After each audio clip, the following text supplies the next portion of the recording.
Isso me lembra muito um poema que é muito famoso entre a esquerda lacradora, de Fernando Pessoa, porque nesse poema tem uma frase famosíssima, né? 2 versos. Valeu a pena, tudo vale a pena, se a alma não é pequena. Então todo esquerdista lacrador já falou essa frase num post de Instagram posando com iPhone 13. Né? Sempre. Cara, aí se você não ler esse poema todo e não ler com essa chave, você não entende o que é um poema. Nós vamos ler o poema todo de Fernando Pessoa, que chama Mar Português. Vejam agora, com tudo que a gente viu, vamos reler esse poema. Ó mar salgado, quanto do teu sal são lágrimas de Portugal. Por te cruzarmos, quantas mães choraram, quantos filhos em vão rezaram, quantas noivas ficaram por casar, para que fosse nosso, ó mar. O que ele está falando nessa primeira estrofe? Toda a odisseia portuguesa de se lançar para os mares, quantas mortes, né? Quantas mães choraram, os navegadores e os nobres que lutaram no além-mar. Quantos filhos rezaram para os nobres voltarem e não voltaram. Né? Quantas noivas estavam prometidas e o nobre morreu lá na Índia, lutando contra o muçulmano. Então vejam a beleza. Né? Quantas naus afundaram, porque cada conjunto desse de naus que Dom Manuel mandava, Dom João III mandava, etc., às vezes a metade voltava. Só no Cabo das Tormentas, 2, 3 naus afundavam, com centenas de marinheiros. Então, recapitulando, ó mar salgado, quanto do teu sal são lágrimas de Portugal.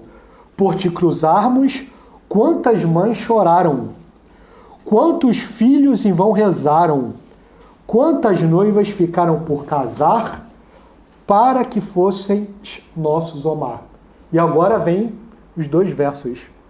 Valeu a pena? Tudo vale a pena se a alma não é pequena.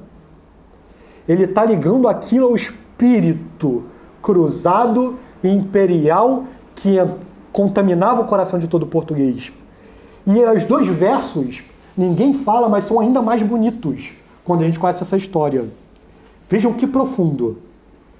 Quem quer passar além do bojador, que a gente já sabe qual é aquele cabo que ninguém passava, do medo, o cabo impossível, do mar tenebroso. Quem quer passar além do bojador tem que passar além da dor. Vejam que profundo, né? Deus ao mar o perigo e o abismo deu, mas nele é que espelhou o céu. Então vejam a profundidade do poema de Fernando Pessoa falando de toda essa saga portuguesa pela fé, pela causa de Cristo e pelo Império, para cumprir, porque vejam, tudo, a história é a contagem do número dos eleitos. Então Cristo, quando reuniu os apóstolos no final do Evangelho de Mateus e disse, ide e ensinai e batizai todas as gentes em nome do Pai, do Filho e do Espírito Santo, nós vimos o que o cronista disse. Cristo tinha na sua mente naquele momento, por ser onisciente, conhecer o passado, o presente, o futuro necessário e os futuros contingentes, Cristo tinha Portugal em mente.